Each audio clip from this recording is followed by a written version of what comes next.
en su segunda visita a la Bolsa de Comercio de Córdoba y en el marco del 125 aniversario de la Bolsa de Comercio de la provincia de Córdoba, vamos a escuchar las palabras del señor presidente de la Nación, doctor Javier Milei. Bueno, con ustedes Javier Milei, por supuesto, y quiero agradecerle también a Karina, que fue la autora de que lográramos organizar este evento para el 125 aniversario. Muchas gracias.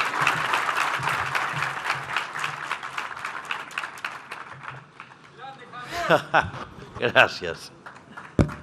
Buenas tardes a todos. Agradezco esta posibilidad de poder estar reunidos con ustedes para poder estar disertando. Agradezco también las elogiosas palabras de Manuel, porque claramente tratar de doblegar al statu quo no es fácil. La realidad es que los procesos de cambio, cuando uno estudia, los procesos de cambio siempre generan resistencia del statu quo, y cuanto más fuerte ese proceso de cambio, evidentemente la resistencia es aún muchísimo mayor. Y son décadas y décadas de acumular ideas en la dirección incorrecta. Entonces también se hace muy difícil, porque parte del proceso implica comprender que aquellas cosas con las cuales estábamos acostumbrados a pensar, evidentemente no están bien y hay que cambiarlas. Y eso además requiere todavía muchísimo más tiempo. Digo que es la parte vinculada al cambio cultural.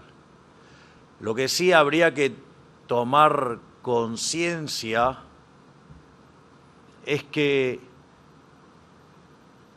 Argentina entró al siglo XX siendo un país desarrollado, y es el único país que, siendo desarrollado, se convirtió en subdesarrollado. Y parece bastante poco autocrítico para aquellos que han defendido ese modelo sostener que esa es la solución, cuando en realidad ese es el modelo que nos hundió. Violar la restricción de presupuesto no es gratis. Por eso fue tan impactante cómo llegó a la gente la idea del no hay plata. Es decir, el no hay plata todos las padecemos regularmente. Y a Argentina eso no le fue barato, haber violado sistemáticamente la restricción de presupuesto. Argentina durante el siglo XX, por ejemplo, mientras que Estados Unidos tuvo 4 crisis, Argentina tuvo 22. Y cuando ustedes miran las crisis de Argentina a lo largo del siglo XX, la característica común de todas las crisis es que tiene un déficit fiscal que es o alto o desmesuradamente alto. De hecho, las crisis más emblemáticas de Argentina tienen niveles de déficit fiscal verdaderamente obscenos, ya sea como el caso del Rodrigazo en 1975, que teníamos un déficit fiscal de 14 puntos del PBI, o la tablita cambiaria en el año 81, que tenía 11. La hiperinflación de Alfonsín ocurrió con 8 y la convertibilidad se cayó con 7.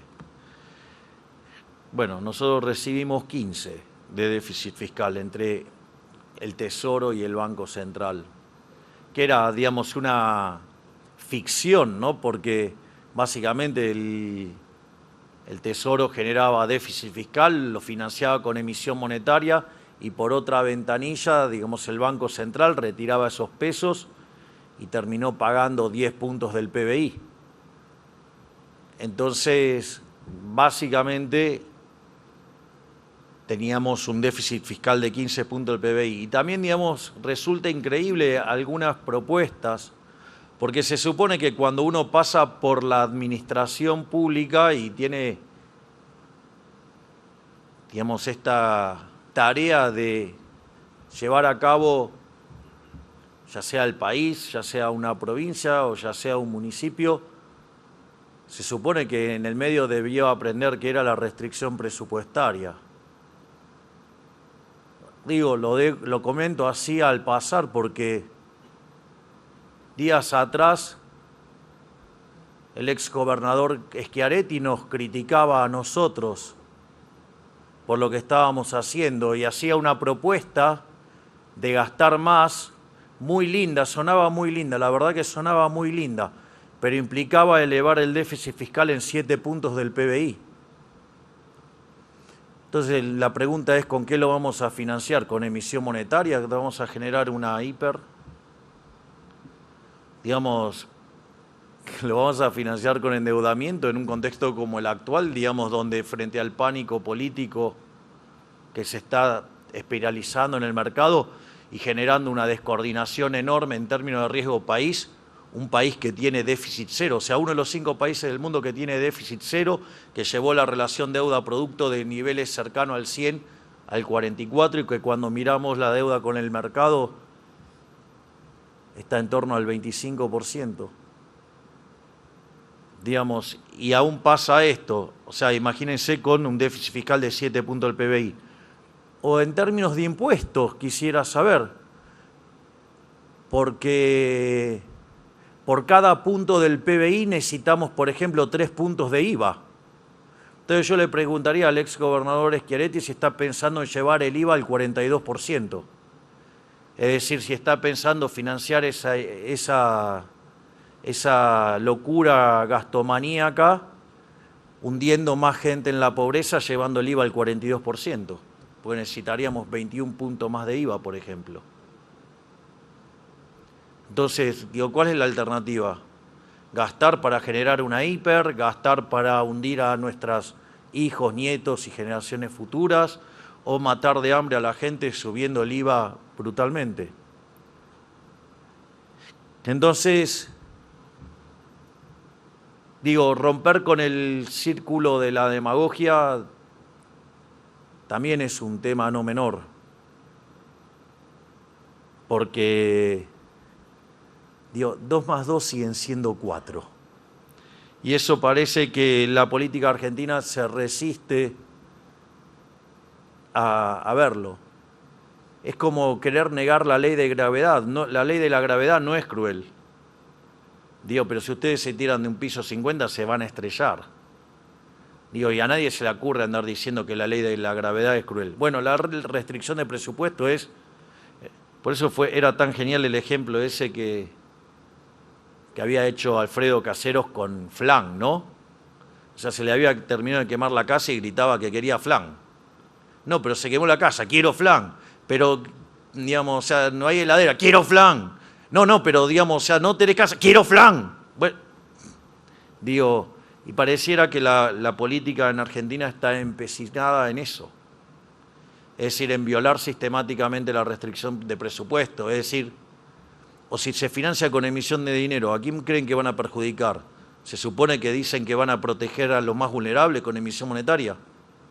Es decir, con impuesto inflacionario. Digamos, me parece que no se enteraron que es el impuesto más regresivo de todos. Por lo tanto, digamos, uno también se encuentra no solo con el que tiene que gestionar, sino que además tiene que luchar y romper la demagogia. Tal como lo mencionó Manuel en la intro que hizo, que te agradezco mucho, Manuel, por tu generosidad.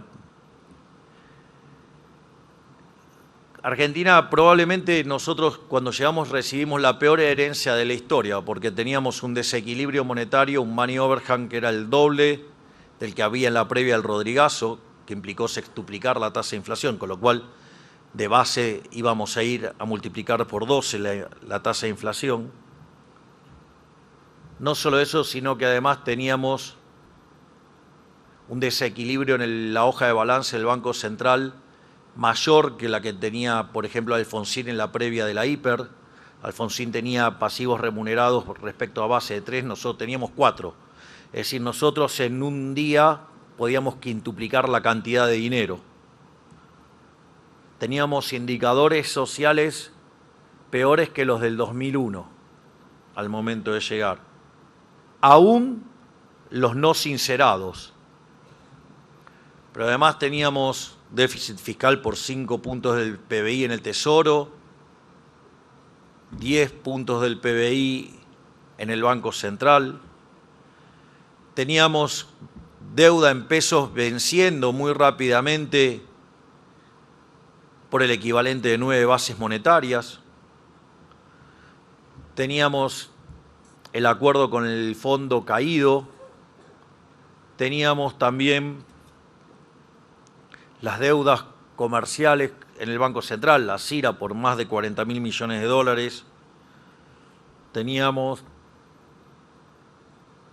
reservas netas negativas por 11.500 millones de dólares. Había una brecha que era del 200%. El riesgo país al momento en el cual ganamos las elecciones estaba en torno al 3.000 puntos básicos. Y la inflación, es muy interesante ver la evolución porque, digamos, terminaba viajando a niveles del 211 en el año, pero cuando ustedes tomaban, por ejemplo, los promedios móviles, cuanto más corto el promedio móvil, más alto le daba, y obviamente el dato más alto era el de la punta, ya sea en el consumidor al 25%, ya sea en mayoristas al 54%, o básicamente la inflación que se medía en términos diarios, que estaba en el 1,5%, es decir, la hiperinflación estaba en camino. Digo, eso fue, digamos, la herencia que nosotros recibimos. Eso fue lo que hubo que resolver. Y digo, más allá de las discusiones y algunas cuestiones que uno pueda hacer, nosotros sabíamos que era fundamental terminar con la inflación, y para terminar con la inflación había que terminar con la emisión. O sea, nosotros consideramos que la inflación es siempre y en todo lugar un fenómeno monetario que se genera por un exceso de oferta de dinero, ya sea porque subió la oferta, porque cayó la demanda, ocurrieron las dos cosas a la vez, que genera una pérdida del poder adquisitivo del dinero y todos los precios expresados en unidades monetarias suben. Y eso esencialmente requería poner en caja el Tesoro y poner en caja el Banco Central para cortar de una vez por todas con la emisión monetaria. Entonces ahí digo que quiero ponerme más en la parte positiva. Digo, ¿qué lecciones hemos aprendido de todo esto, al menos en este corto tiempo, y el motivo por el cual me convocan de distintas universidades del mundo, digamos, para justamente explicar qué es lo que ha pasado en Argentina? Porque acá se sostenía que la inflación no era monetaria, sino que era multicausal. Decían que si hacíamos el ajuste iba a ser hiperrecesivo y que iba a haber una gran cantidad de desempleo y pobres. Y ni que hablar, digamos, toda la discusión sobre el tipo de cambio y los precios y básicamente el orden en las calles. Entonces, nosotros emprendimos un ajuste fiscal en el primer mes de gestión, después de 123 años de déficit fiscal, que no arregló nadie en 123 años. En el primer mes de gobierno nosotros pusimos las cuentas fiscales en orden. Es decir, algo que parecía imposible, a lo largo de 123 años nosotros lo hicimos en un mes.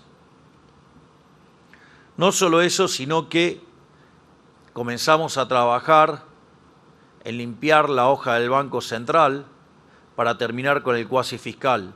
Y algo de lo que nadie en la política hacía una propuesta al respecto, y en realidad era una verdadera bomba de tiempo, se resolvió en 6 meses.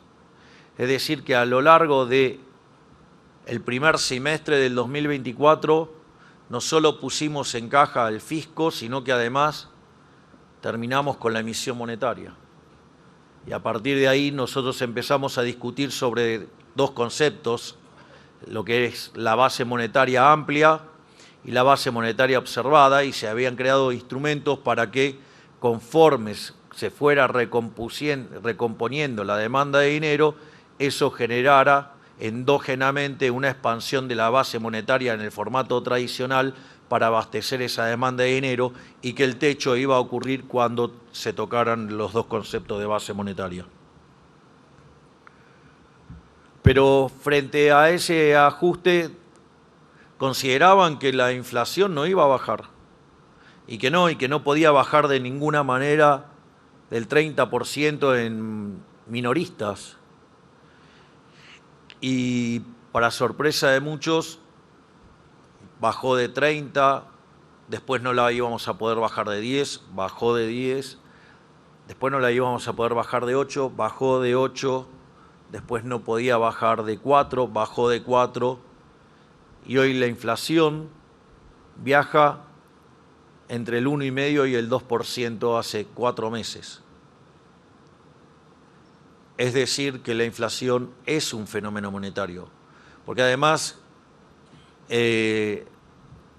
Friedman, cuando decía y daba esa frase, añadía que la política monetaria tiene rezagos. Esos rezagos en Argentina se estiman que son entre 18 y 24 meses. Es más, un reciente trabajo de la Universidad de Córdoba, un alumno de la Universidad de Córdoba que le tutorió la tesis mi queridísimo amigo Enrique Neder, digamos, probó que el rezago de la política monetaria en Argentina son 26 meses. Por lo tanto, si Argentina siguiera con esta política de mantener constante la cantidad de dinero, para mitad del año que viene, la inflación en Argentina habrá sido solo una mala historia que se habrá terminado.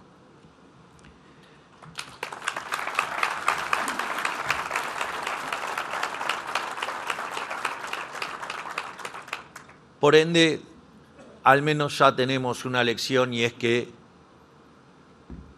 el dinero es lo que causa la inflación.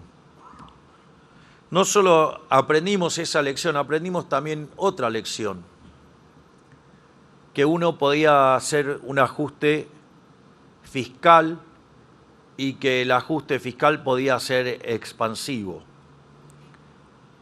En la literatura de política económica, en especial, digamos, desde algunos trabajos de Alesina, estaba la idea del ajuste expansivo, que era que ustedes ponían en caja las cuentas públicas y eso hacía caer el riesgo país fuertemente y eso les permitía una expansión. Sin embargo, nosotros creíamos que había otra forma también de encarar el ajuste y de que el ajuste fuera expansivo. La clave siempre en el ajuste es que cuando ustedes hacen un ajuste, la contracara de eso es que en realidad lo que están haciendo es aumentar el ahorro. Entonces, si la contraparte del ahorro tiene una suba de la inversión, digamos, ese ajuste puede ser expansivo. Y nosotros considerábamos que si ese ajuste caía sobre el sector no productivo del país, o sea, el Estado, y el ajuste caía sobre el Estado, a diferencia de otras experiencias que siempre se hacía subiendo los impuestos y por ende eso hacía que la inversión no se expandiera y consecuentemente la economía se entraba en una recesión, nosotros considerábamos que si ese aumento de ahorro era por reducción del gasto público, eso iba a liberar recursos al sector privado y eso iba a expandir la economía. Ok, cuando estaba planteado en la campaña parecía una discusión teórica o un discurso de campaña. Bueno, fue lo que hicimos. De hecho, no solo hicimos el ajuste, sino que a lo largo del 2024 bajamos los impuestos por el equivalente de 2,5 puntos del PBI. O sea, con lo cual, automáticamente, no solo que además el ajuste no fue recesivo y como pronosticaban que nos íbamos a hundir en la Gran Depresión y demás, la economía argentina venía con un arrastre estadístico. O sea, nosotros cuando llegamos la economía ya estaba en recesión y el arrastre estadístico era 3% del PBI. Si el PBI del 2024 terminó con una caída de 1,7 es porque quiere decir que en algún momento empezó a rebotar. El momento donde la economía argentina tocó fondo fue en abril del 24. Y a partir de ahí la economía argentina empezó a expandirse y cuando terminó el año 2024, en diciembre, el EMAE desestacionalizado, que es el estimador mensual de la actividad económica, terminó 6 puntos porcentuales arriba que el de diciembre. Es decir, que además probamos que se podía hacer un ajuste que fuera expansivo, siempre que ese ajuste implicara ir sobre el sector parasitario de la economía, que es el Estado. O sea, achicar el Estado generó una expansión. Es decir, hicimos un ajuste que fue expansivo.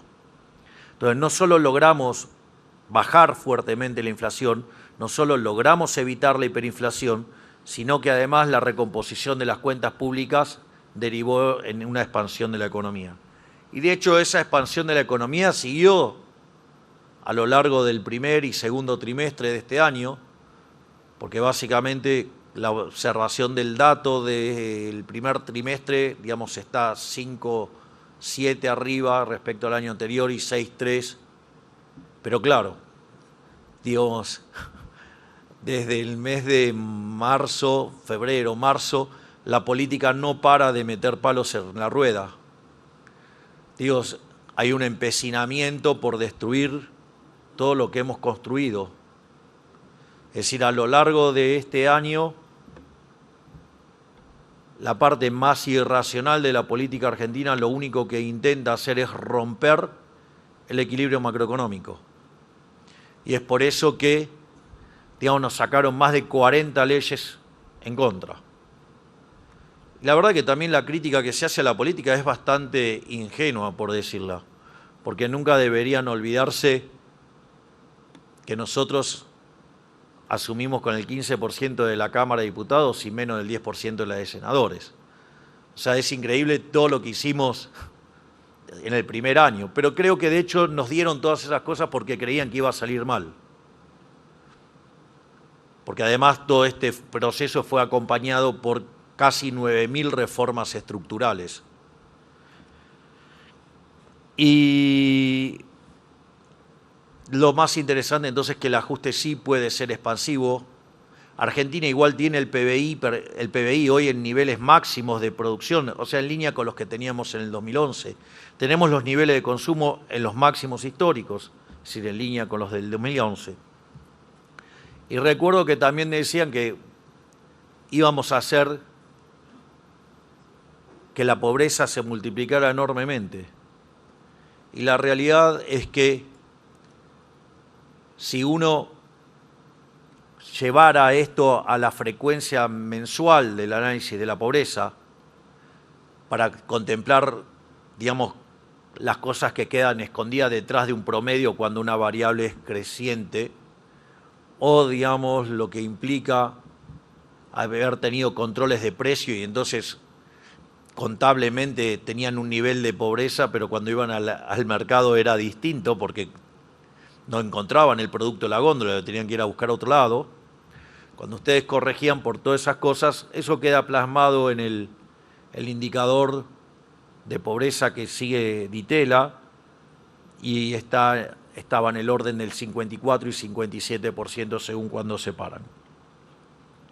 Y hoy ese indicador está en 30%. Es decir, que este gobierno sacó de la pobreza a 12 millones de argentinos.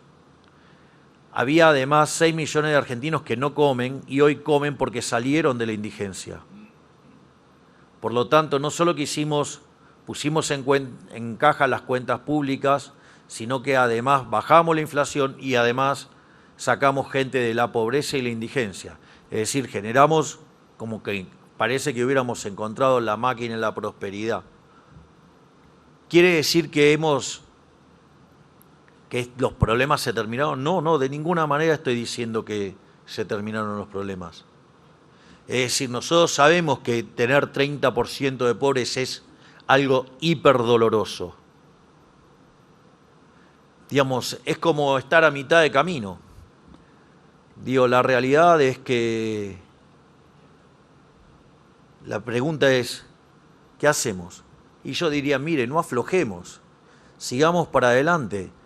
¿Logramos? ¿Falta un montón? Sí, pero hemos logrado un montón.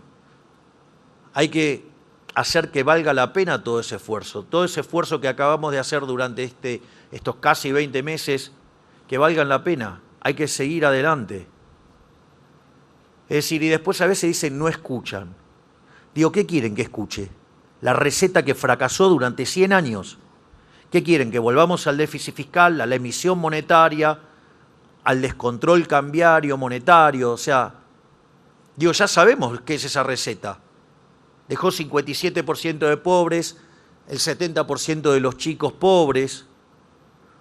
Digamos, estábamos al borde de la hiper. Digo, eso no es una solución. Entonces, lo que digamos, nosotros estamos pidiendo en este momento es que no aflojen, que sabemos que es duro, que falta, pero estamos a mitad de camino. Por lo tanto, hay que salir adelante. O sea, hay que seguir, digamos, hay que seguir metiéndole, hay que seguir empujando. Digamos, ¿por qué? Porque del otro lado está el camino de la prosperidad.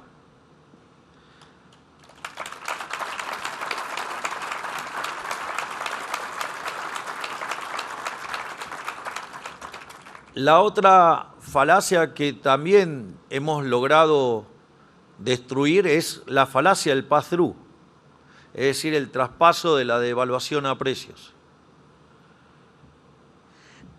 Y la realidad es que, dado este comportamiento destructivo del Partido del Estado, básicamente hemos tenido muchísima volatilidad, se ha traducido en mucha volatilidad en el tipo de cambio.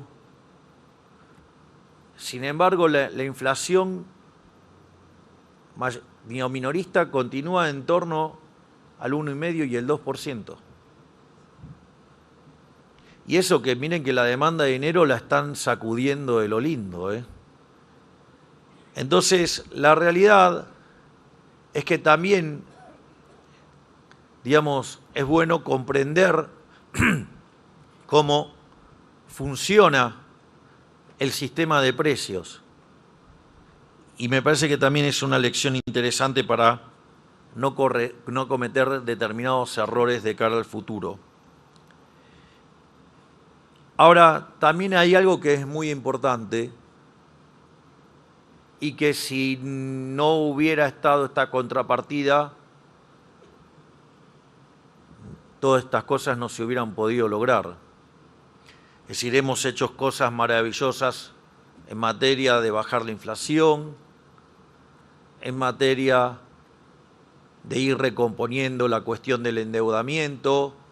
De hecho, la deuda bajó en 50.000 millones de dólares. Nosotros teníamos 500.000 millones de dólares cuando llegamos, hoy son 450.000 millones de dólares.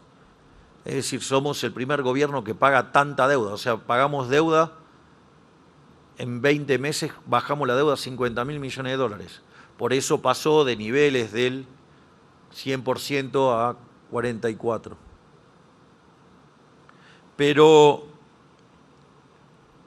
Y además hicimos las 9.000 reformas estructurales, además todo el trabajo de Sandra Petovelo, digamos, en Capital Humano, pero claramente esto no hubiera sido posible si no había orden en las calles. Y ahí también quiero agradecer al enorme trabajo de la ministra Bullrich, que está aquí con nosotros.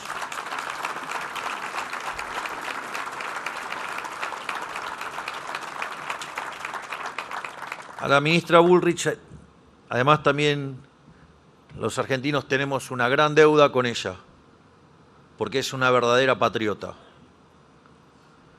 Porque cuando en el 22 de octubre del 23, a la luz del resultado electoral, tuvo una generosidad enorme en redireccionar su fuerza política para apoyarnos en el balotaje y que fue lo que permitió que yo tenga la posibilidad de ser presidente de la Nación Argentina. Y gracias a su grandeza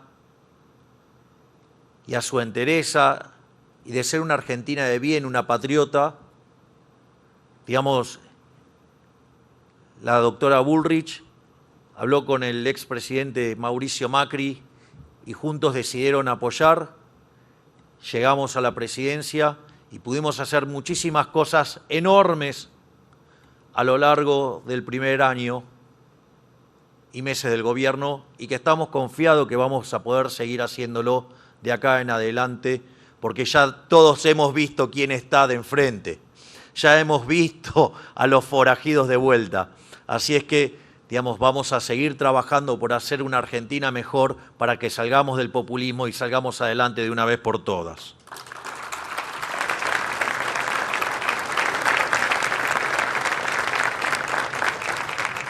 Pero más allá, digo, de esa grandeza, también llevó a cabo una tarea enorme, que fue la de poner orden en las calles.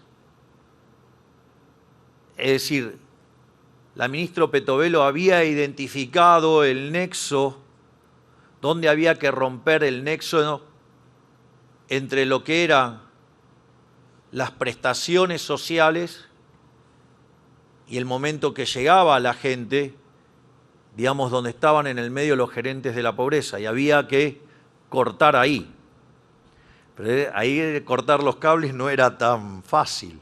De hecho, decían que era imposible. Cuando nosotros llegamos había 9.000 piquetes por año. Bueno, la ministra Bullrich lo llevó a 0. O sea, con el protocolo antipiquete.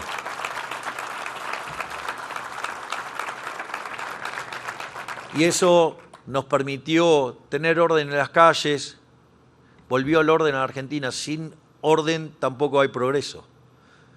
Así es que creo que hay varias lecciones para aprender de estos 20 meses que llevamos en el poder.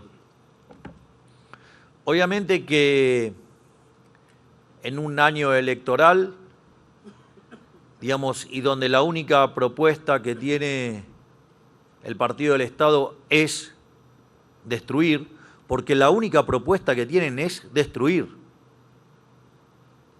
O sea, y lo dicen abiertamente. Digo, todos los que están acá, que son emprendedores, saben lo que cuesta construir. Digo, construir es algo que requiere de mucho trabajo y destruir, digamos, se puede destruir muy fácil. Y piensen en un edificio, ¿no? Digo, ustedes pueden construir un rascacielos y después, con el sistema ese de implosión interna, lo pueden hacer desaparecer en muy poco. Entonces, si tomamos conciencia del monstruo que hay enfrente, yo creo que la sociedad va a volver a reflexionar, digamos, si este 26 de octubre va a pintar de violeta el país.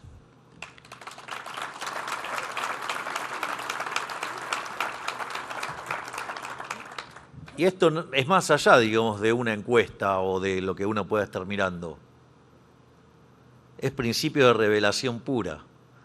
Si estuvieran para ganar, acorde a lo agrandado que están, seguramente no estarían tratando de romper todo el tiempo. Así es que parte de lo que están viendo, parte del desafío, parte de todas las problemáticas que se están impulsando desde el Partido del Estado, es la contracara porque saben que pierden.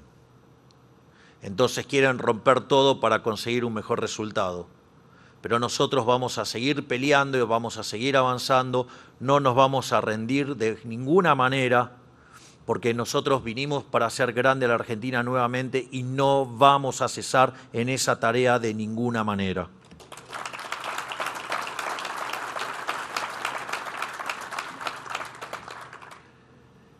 Pero más allá de eso, me gustaría darles algunos lineamientos por qué nosotros somos el Partido de la Esperanza, por qué nosotros somos la esperanza, por qué es posible hacer grande a la Argentina nuevamente.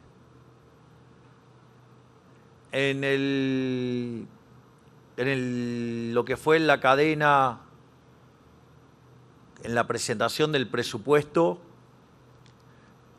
básicamente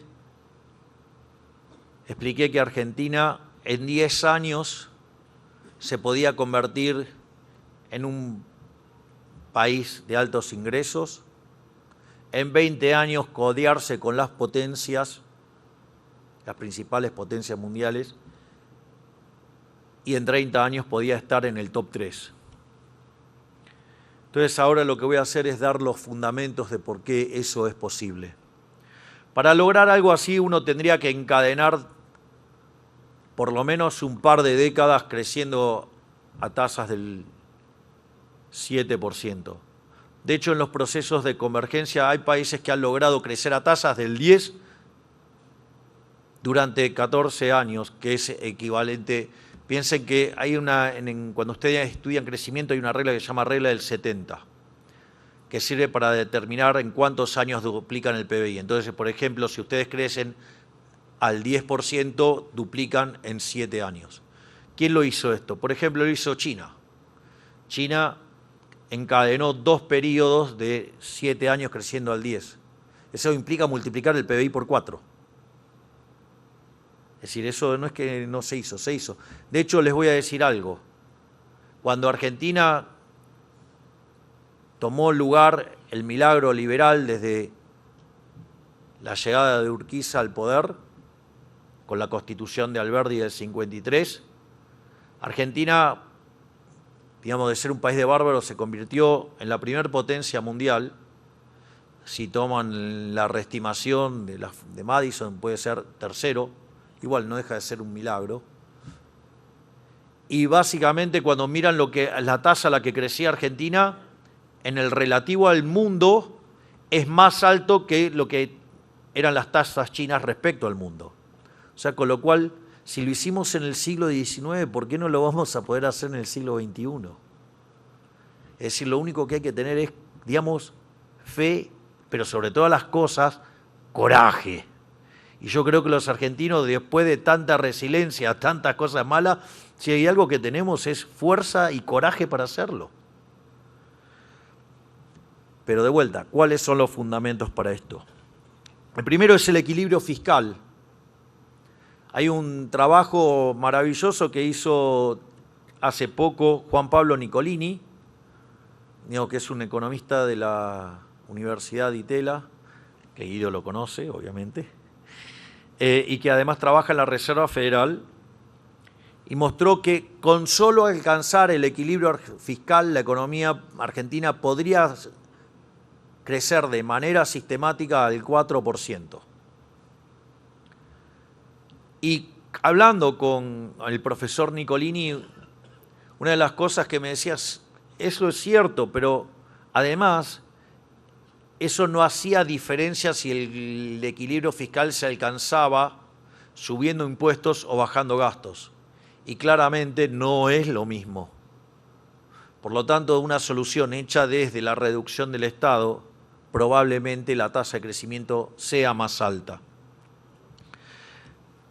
Además, eso conlleva a una reducción de la relación deuda-producto. Inexorablemente, yo entiendo, digamos, los problemas de la dinámica electoral y la situación que hay actualmente en los mercados. Pero, a ver, Argentina es uno de los 5 países del mundo que tiene equilibrio fiscal. O sea, solamente en casi 200 países del mundo, solamente 5 tienen equilibrio fiscal. Nosotros somos uno de ellos. Es decir, si ustedes se dan cuenta, todo el pánico es político. Por lo tanto, si el 26 de octubre pintamos a la Argentina de violeta, el sueño argentino va a ser posible de hacer grande Argentina nuevamente.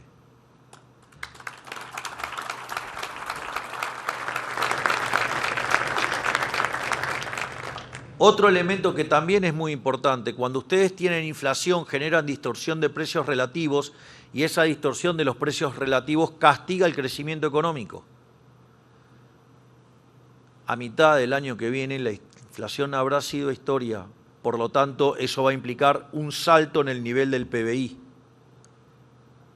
Ese va a ser de una vez para siempre, se va a manifestar como mayor crecimiento, pero es un efecto de una vez y para siempre, pero sí que va a existir. Y no es menor porque después van a escalar crecimientos sobre eso. Pero no solo eso, en distintas ponencias, el ministro Luis Toto Caputo además habló de lo que sería nuestra reforma tributaria. Y es una reforma tributaria destinada a bajar impuestos, no a subir impuestos. Y nuestra hipótesis es que si nosotros lográramos encadenar una secuencia de tasas de crecimiento en torno al 6-7%, de acá al año 2031 le estaríamos devolviendo a los argentinos en reducción de impuestos 500.000 millones de dólares. Es decir, más que lo que debemos hoy como país. Y eso sí que es un shock de...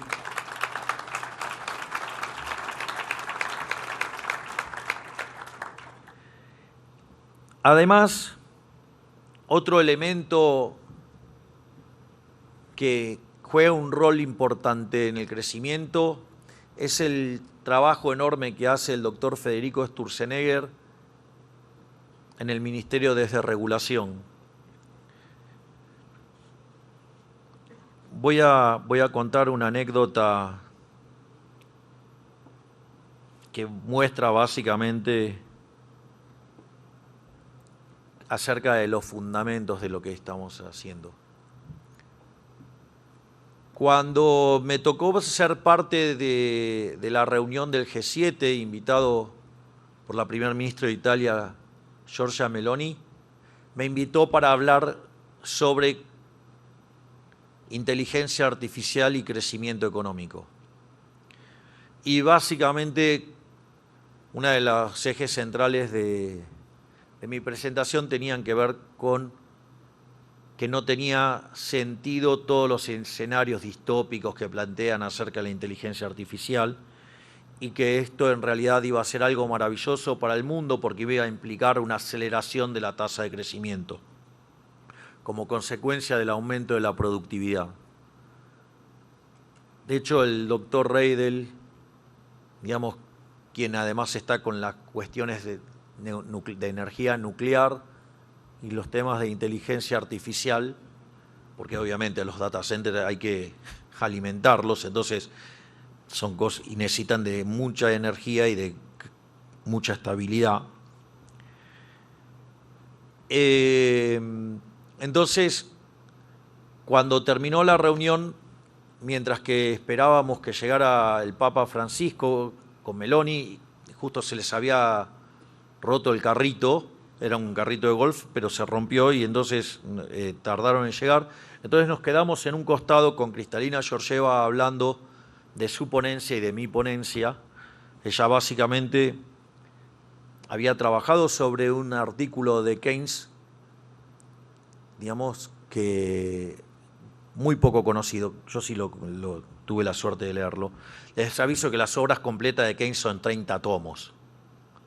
Y hay muchos hablando que hablan de la teoría general y no la leyeron. Yo la teoría general la leí 5 veces, pero además leí bastante más de las obras de Keynes, no solo la teoría general. Digamos, y es difícil catalogar en algún lugar a Keynes, digamos, porque depende en el momento de la vida de Keynes qué es lo que van a leer.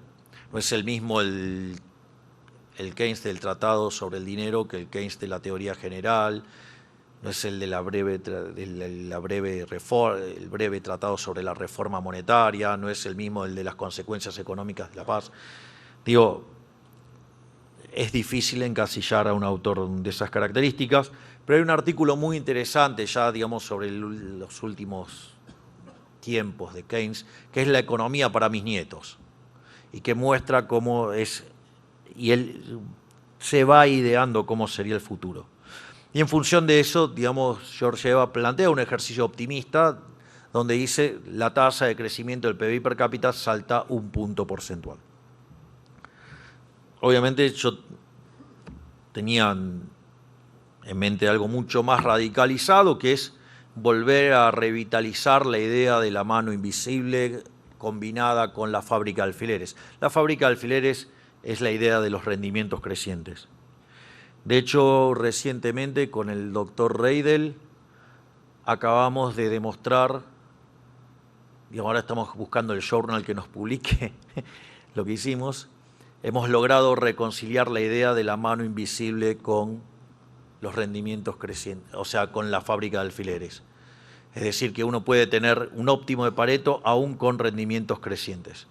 Así es que, digamos, la gente que sabe de equilibrio general y crecimiento lo va a valorar mucho, pero, digamos, lo importante es las consecuencias prácticas que tiene para la vida de los seres humanos y en especial en Argentina, que tenemos un Ministerio de Desregulación.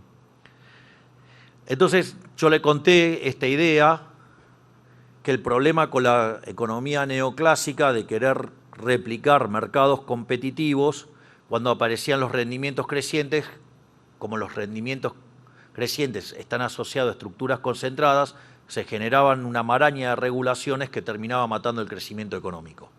Y que lo que había que hacer era desregular y liberar rendimientos crecientes, que eso lo que iba a hacer es generar crecimiento económico. Bueno, imagínense que semejante torpedo a la economía neoclásica no la tenía muy cómoda a Kristalina Georgieva.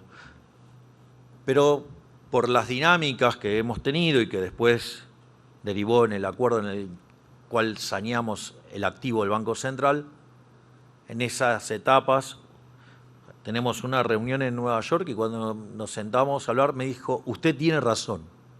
Yo sabía que le tenía que contestar 4 preguntas, pero digo, no sabía por qué tenía razón si todavía no había contestado. Entonces, si todavía no contesté, dije yo. Me dice, no, usted lo que me dijo en Italia tenía razón.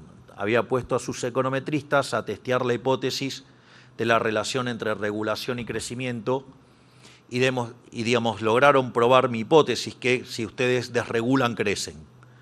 A partir de...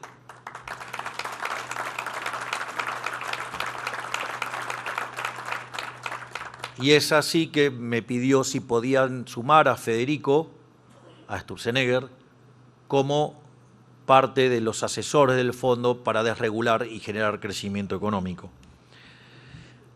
Así es que esto que había arrancado como una idea teórica y que nosotros veíamos que estaba funcionando, también fue validado en el plano empírico y hoy es un modelo a copiar en todo el mundo. Y claramente esto lo que va a hacer, no solo tenemos un piso de crecimiento por el equilibrio fiscal, no solo vamos a tener del 4, ¿no? Vamos a tener más crecimiento porque se hizo bajando el gasto público, no solo porque además va a bajar también los impuestos, sino que además en materia de desregulación vamos a seguir yendo al hueso. ¿Por qué? Porque eso va a ser en favor de los argentinos, va a potenciar muchísimo más el crecimiento económico y crecer a tasas durante la convergencia a niveles del 7% va a ser posible. Y es por eso que decimos que en 10 años nos vamos a convertir en un país de altos ingresos, en 20 años en una potencia y en 30 años en uno de los países top 3 del mundo. Porque sí se puede hacer y lo vamos a hacer porque no solo sabemos cómo hacerlo, sino que además, sobre todas las cosas, tenemos la convicción, por ende lo vamos a hacer.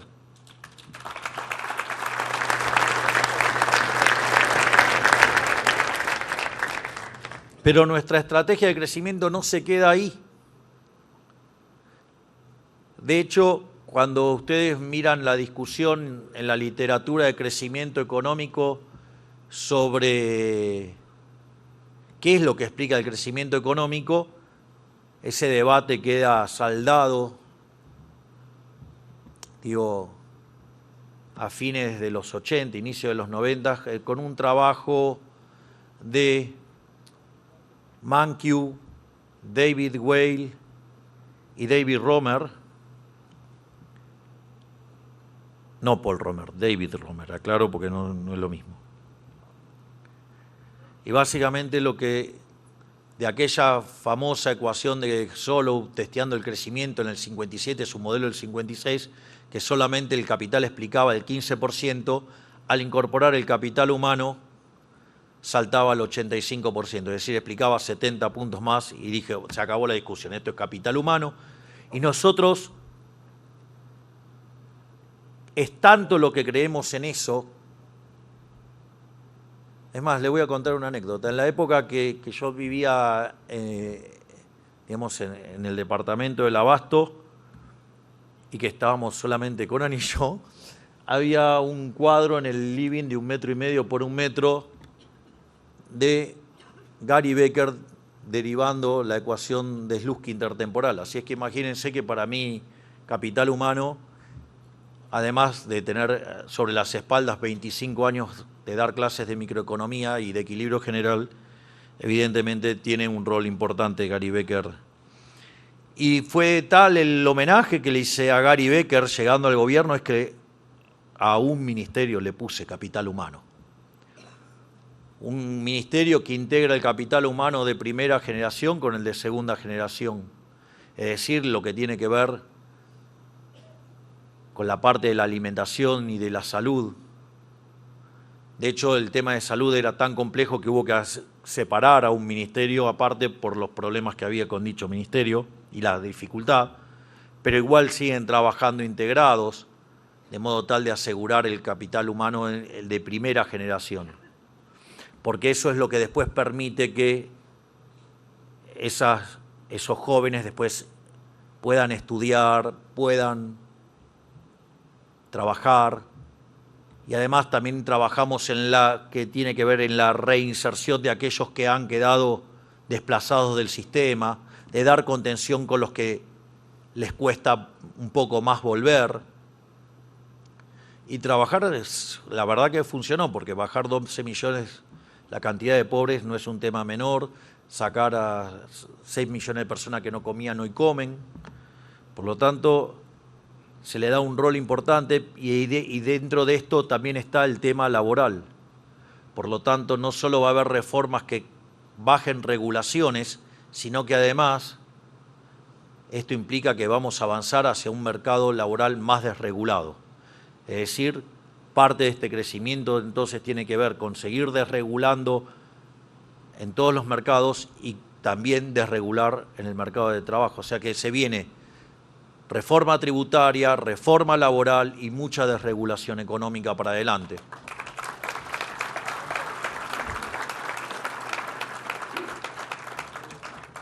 Les hago una nota de color.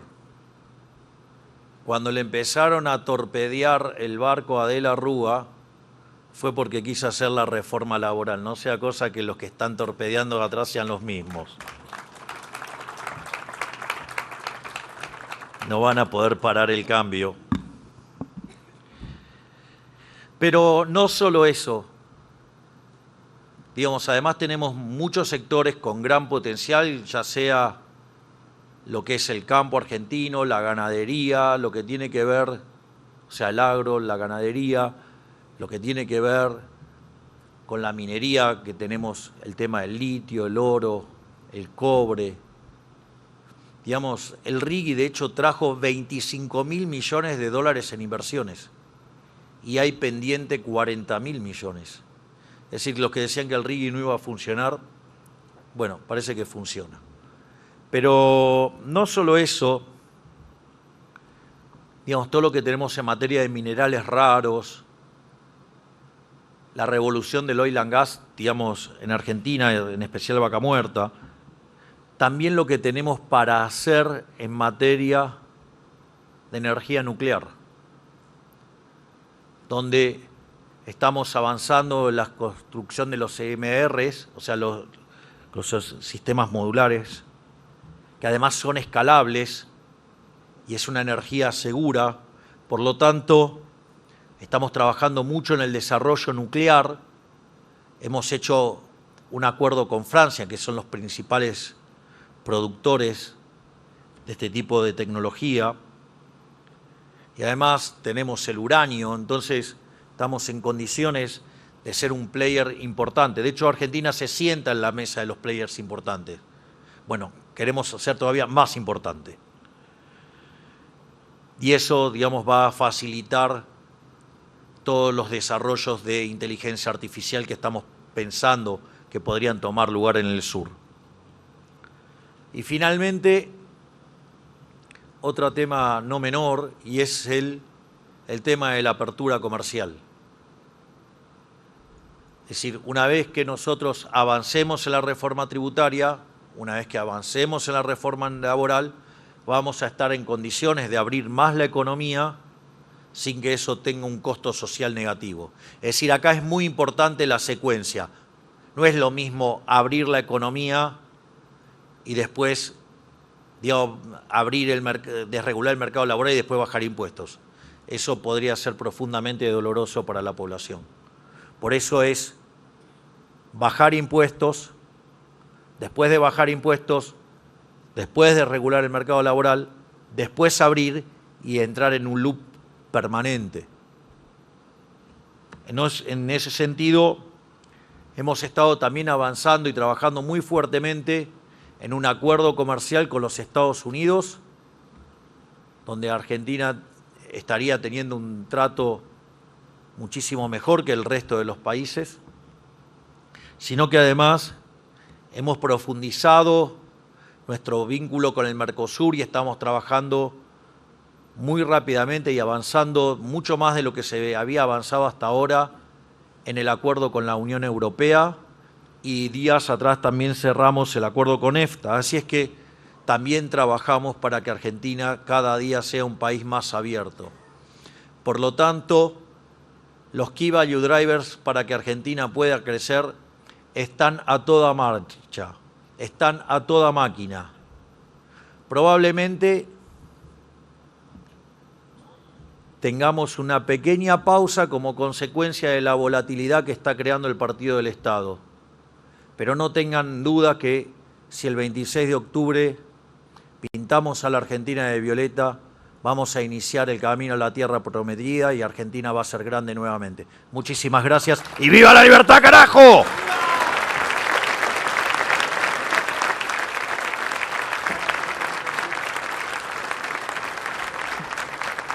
¿Por eso?